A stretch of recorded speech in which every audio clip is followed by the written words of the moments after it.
Hello YouTube, this is Zero One with Let's Play Metroid Zero Mission.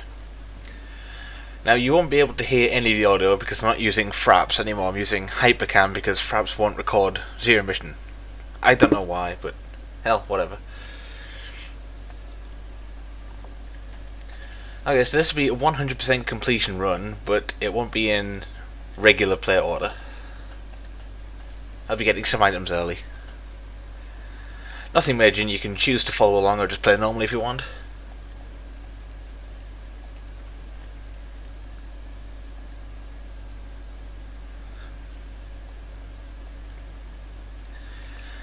Now this is a remake of the original NES Metroid, the very first one that came back in the 1980s.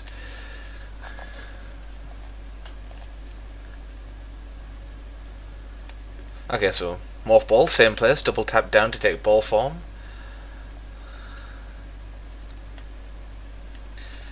Now this LP won't be very long because this game is rather short, especially with 100, even with 100% completion. It's just not that long.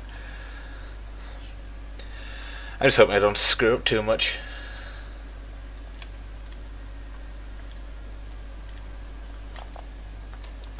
I'll be using some speed tricks. So skipping a few statues like this. Basically you jump into the hands of this one and it'll refill the energy, and some of them will give you a map location to go to. So it tells you the where you need to go to get the next item required to progress. You can choose to ignore these statues, or you can choose to get most of the items out of order. In fact, if somebody posts on my channel an item order for Zero Mission that can be done, I will go ahead and LP it. Because it can really go out of order. You can get some really strong stuff after you just get in the bombs. Which is one thing I like about the Metroid games. So, long beam. The Metroid games are really good for sequence breaking and finding different speed tricks, and it's really enjoyable. Right. Now normally you would have to go up here, but I don't want to. There is a speed trick that can be done with a long beam by firing and then morphing into a ball to shoot those 3 blocks at the end. Normally a long beam can't reach. Now this last one is a bit more tricky. The beam has to travel further, so you've got to time it so that you fire it as you enter the morph ball. If it works, then the beam should come out lower than normal.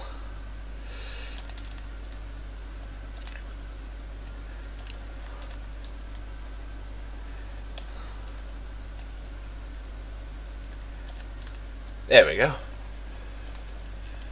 Don't worry, you're really not missing anything in that alternate path.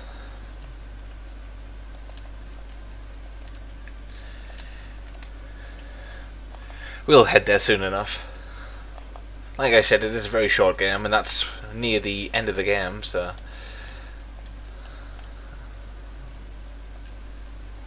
if you're a first time player, then it can take many hours to complete, or even just finish. But once you've played it enough times, you can pretty much remember where everything is.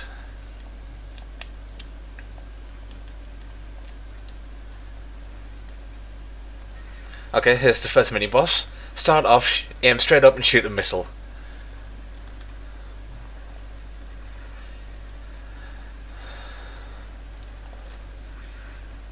I don't mind getting hit while I'm in the morph ball because it doesn't deal that much damage and you get all of it back. So we get the charge beam. Now that boss, you don't have to defeat it the first time. If you miss a missile hit, then it will disappear. But it comes back in multiple different places.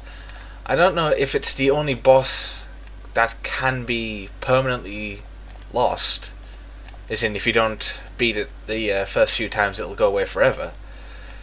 But I do know that it will disappear at least once and then come back in a different area.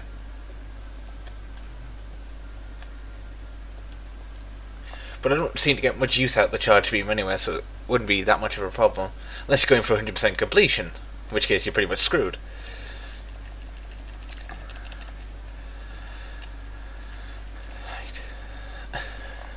second missile tank.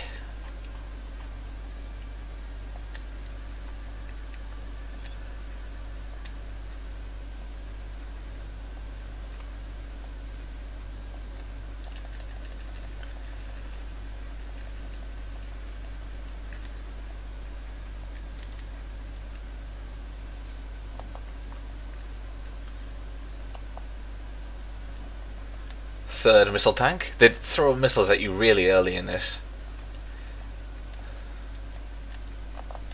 And an energy tank, which increases your energy carrying capacity by 100 units.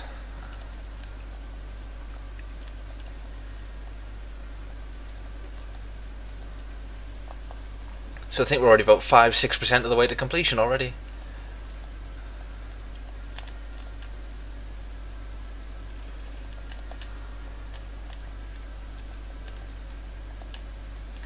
And yes, I do spend far too much time playing this game. I've literally finished it at least 20 times. Mothball bombs.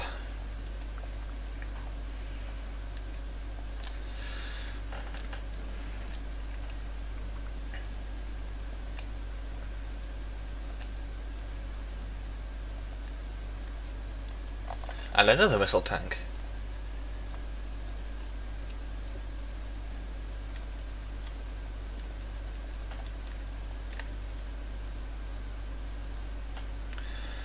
Okay, these doors are locked, so what you have to do is you have to use your bombs to break open these, and all of these bugs fall out. So you just let them swarm on you, and then lay a bomb, and they'll be killed. If too many get on you with your current suit, then they will deal damage, but that gets fixed pretty soon.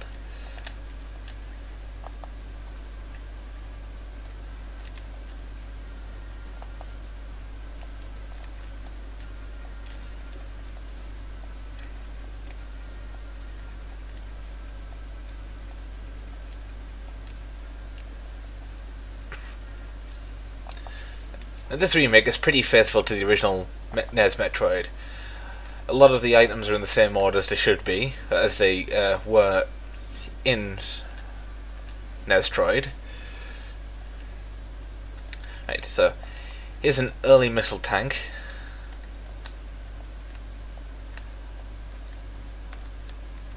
Pretty simple. Some people wait till get it until later because getting out is a bit easier.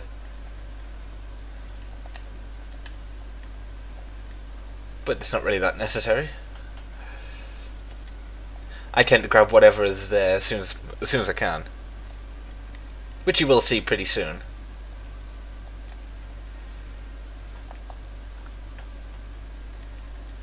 Because you can get quite a lot of early weaponry and items in this game.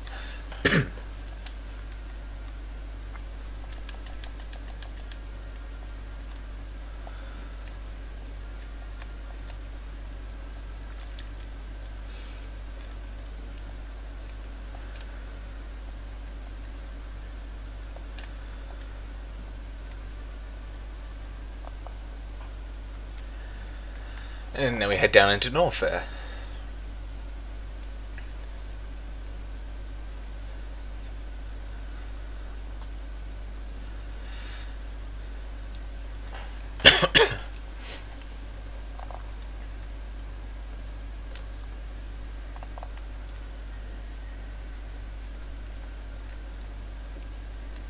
Save room to the right, but I don't really need it right now, so I'm just going to go to the left instead.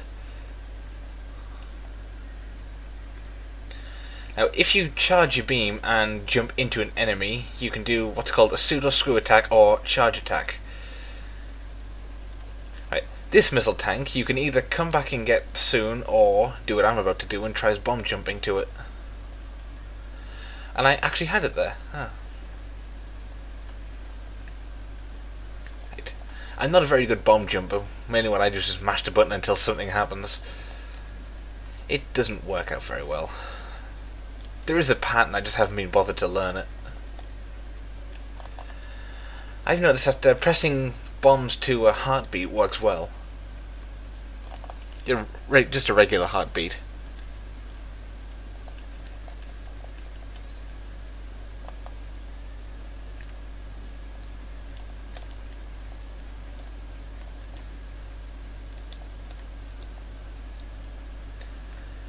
And you'll notice a lot of the time that I'll seem to be leaping off of walls. That's called a wall jump, and I'll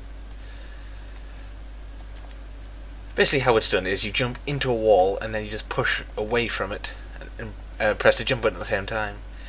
Not a very good demonstration with just that door, but I'll be able to show you it later. And we get an unknown item, which places itself in the beams. But now we can shoot these blocks and get another missile tank. That is 35 missiles already.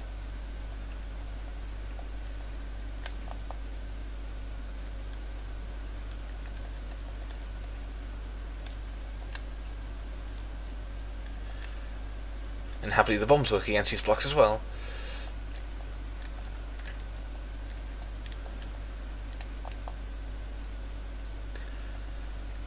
And then you fall down.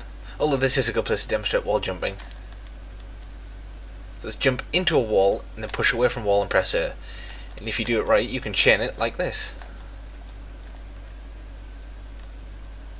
But for now we just want to break open this wall and head in here to pick up the power grip. Grab and hang from ledges and corners.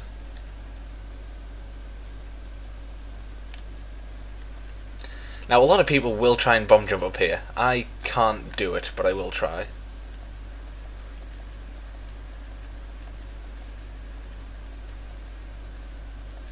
See, I barely even moved there. Got a lot of airtime there. Yeah, power grip, pretty simple. Just push towards the ledge and press A and you'll hop up.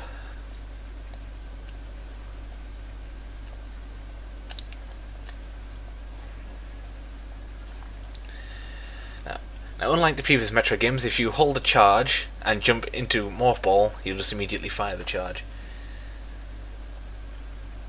And from here, you can pretty much just jump into your ship.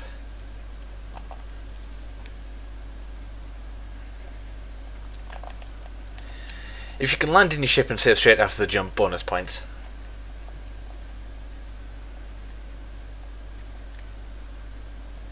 It's not really that hard. I just think it's fun to do.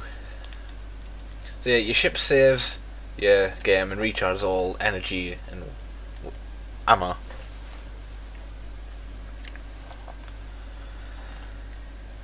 Okay, then you want to head down here.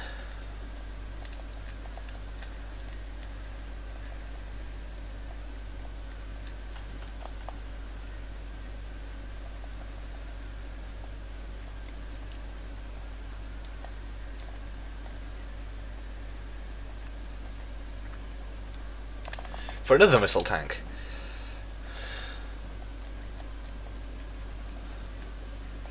So we have 40 missiles already.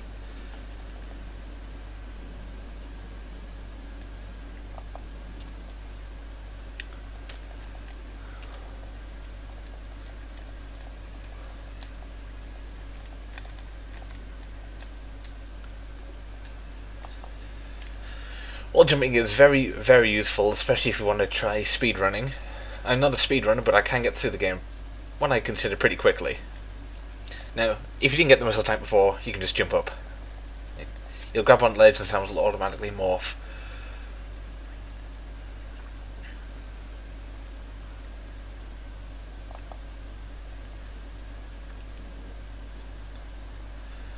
I'll ignore the save room.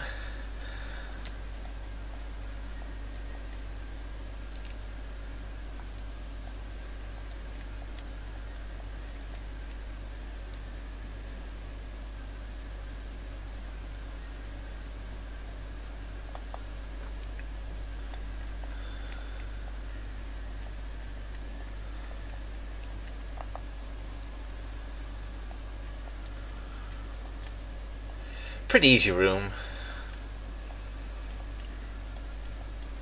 Although there is a very good chance of people new to the game falling